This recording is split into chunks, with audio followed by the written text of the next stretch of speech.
we be the first country in the Western world to ban X-rated pornography.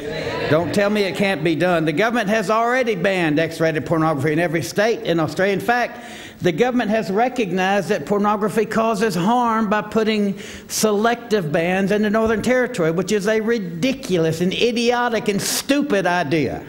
In fact, here's the government solution. Over a year, I've been writing to the Attorney General, pointing out the link between pornography and sexual violence for over a year.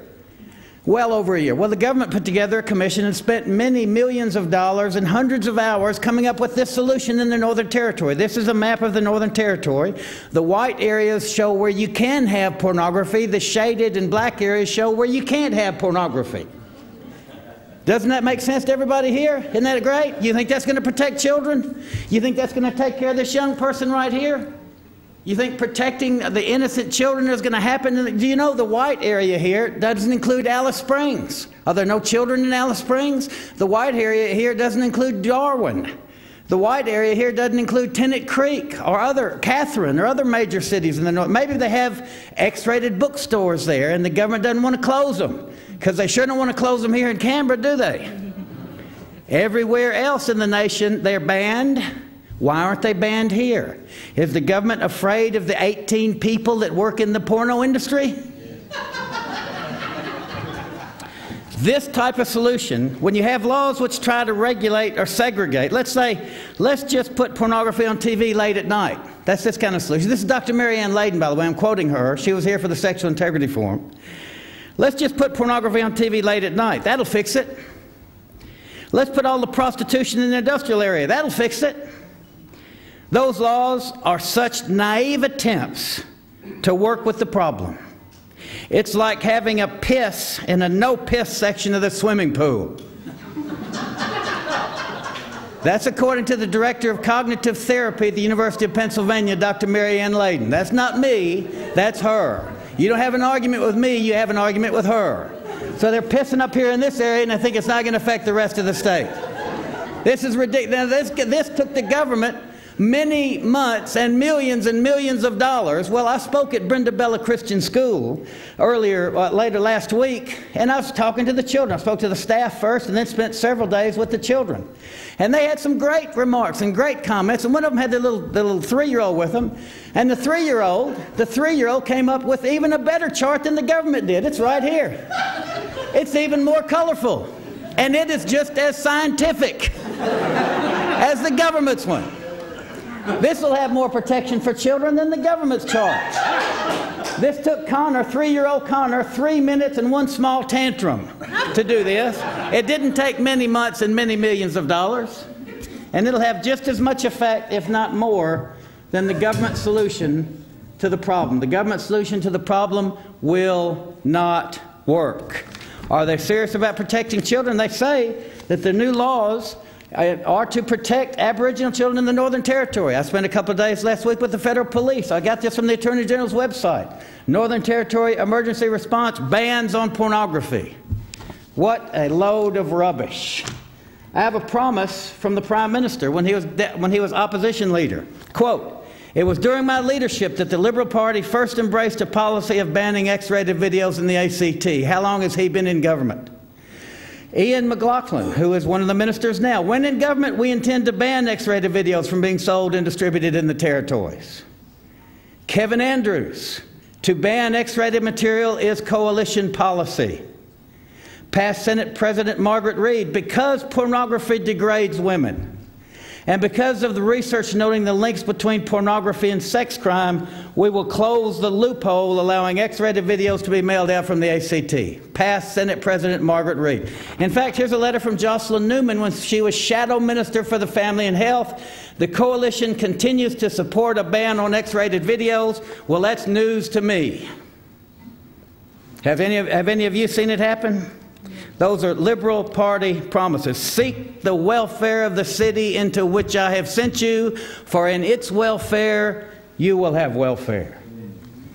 The link between pornography and sexual violence is no longer arguable. We have an empirical platform to stand on now. In fact, we have an Attorney General who put out that press release, "Government defends marriage." by banning same-sex marriage. Dr. Claudio Violato, in a meta-analysis on the published effects of pornography, says, research in this area can now move beyond the question of whether pornography has an influence on violence. Did everybody hear that? We can now move beyond that. That was established already. Pornography has an influence on violence. Research can move beyond that now. That is an empirical fact. Well, I've got a letter from the Attorney General that he says he is advised, quote, that the research on the link between watching sexually explicit material and crime is inconclusive, end quote. Well, who's advising him? Hugh Hefner? The New Scientist says to say that link is inconclusive is dangerous. So the New Scientist, May 5, 1990 issue, in a cover story entitled The Power of Pornography, says our Attorney General's statement is dangerous. Philip Ruddock doesn't have an argument with me. He has an argument with them. I don't intend to upset anybody up here, but I do intend to shock people up here. We're being lied to. We're being led by liars. We need to have men and women of character and integrity and principle leading us so we can lead these little children into a future filled with hope, instead of the increasingly deadly perversions of the porno industry. Amen? We need that to happen. We need that to happen. When I was at Brenda Bella Christian College, I've pointed out several studies and surveys, international, from all kinds of different international groups, where Australia leads the world in rape, in violent assault, in sexual assault. In fact, here's a couple of newspaper articles. Australians top the world as crime victims. More violent assault here than anywhere else in the developed world. Here's another one. We lead the world in ecstasy use and amphetamine use. In fact, the Canberra Times, when I left here last month, 23 August, the Canberra Times says there's one rape reported every day here in Canberra. That makes us the rape capital of Australia. If Australia, as one of the children at Brenda Bella Christian College pointed out to me, if Canberra is the rape capital of Australia and Australia is the rape capital of the world, doesn't that make Canberra the worst city in the world for rape? That was a year 7 schoolgirl that pointed that out to me. She's correct. Does anybody here care? There's a link between pornography and sexual violence that the Attorney General refuses to acknowledge. Dr. Don Thompson, a consultant to the Australian Law Reform Commission, chairman of forensic psychology at Monash University, in an address to the Victorian Criminal Justice Symposium, quoted in Australian Family Physician magazine in an editorial entitled Serial Killers and Sexual Violence, says pornography is causally related to sexually violent behavior. Everyone hear that? Causally related. Victorian Crown Prosecutor Richard Reed says there definitely is a very clear link between the two. Northern Territory Supreme Court Justice Sir William Kearney says people who think there is no connection between pornography and the violent and bizarre crimes that come before the courts ought to do the case studies. Mr. Justice Cosgrove, sentencing a young rapist in Burnie in Tasmania, said he hoped the case would stand as an example to those people who claim there's no connection between pornography and rape. But remember, Philip Rudd has been advised that what you see does not affect what you do. In fact, the senior lecturer in psychology at Macquarie University, Professor R. Power, says if there was no link between human attitude and behavior and visual imagery, we would not have advertising campaigns. Very good, Richard. Go tell Coca-Cola visual imagery doesn't impact attitude and behavior. Go tell any advertiser, go tell any company, go tell any broadcaster that what people see doesn't affect what they do.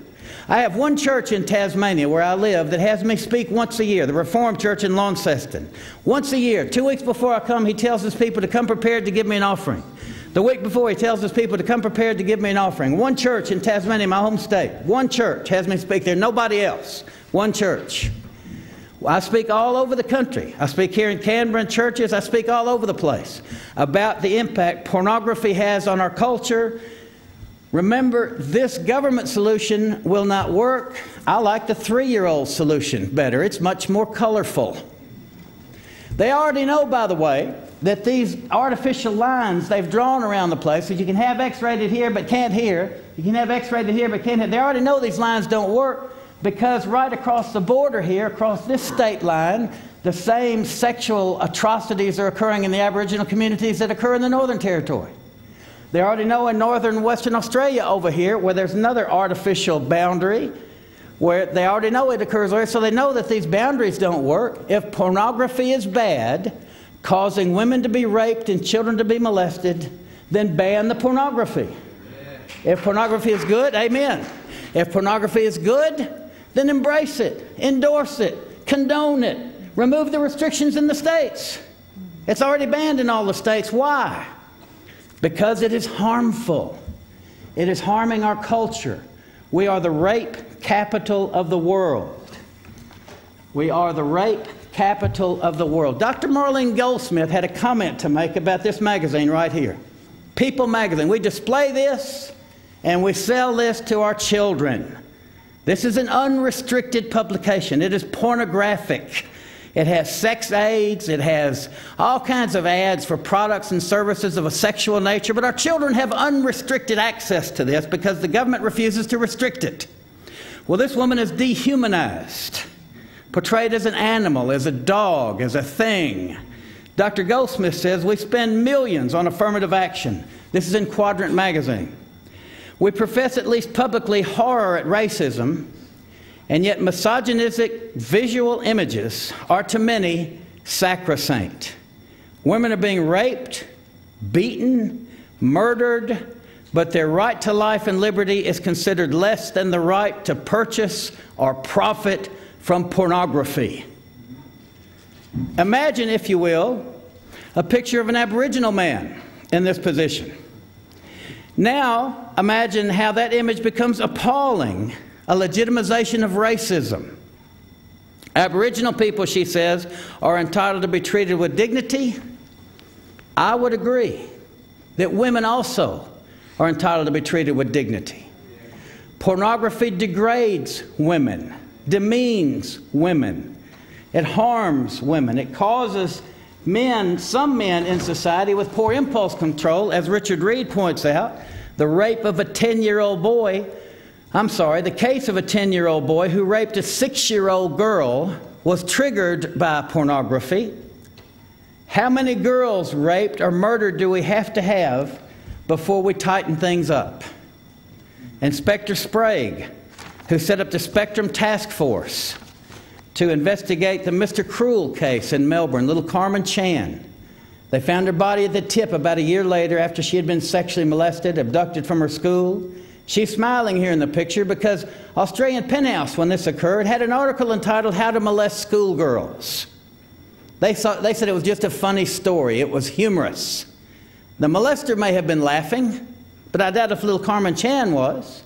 Inspector Sprague says he's staggered by the amount of pornography in the community. Staggered by it, the police say. Staggered by it. He says he's convinced that there's a strong link between pornography and the amount of sex crimes we get. Mr. Ruddock, who is our Honorable Attorney General in the room here with me now, he says that all the pornography we have here is nonviolent. Well, in a book called Pornified, Pamela Paul quotes a systematic research on the effects of aggressive and non-aggressive pornography. And they found that non-violent pornography has a greater impact on forcing women into committing unwanted sex acts than violent pornography. In fact, the Canadian Fraser Commission on Pornography and Prostitution was set up because men were bringing in non-violent pornographic magazines, showing it to the women and forcing them to perform likewise. So the whole Canadian government set up a commission, the Canadian Fraser Commission on Pornography and Prostitution. And they found commonly available non-violent pornographic material had a substantially greater impact on forcing women into unwanted sex acts. In fact, Detective Inspector David Jeffries with the Juvenile Aid Bureau in Brisbane says molesters use readily available non-violent pornography to entice little children and break down their resistance. We, every one of us in this room, need to do everything in our power to protect the innocence of these little children. Amen.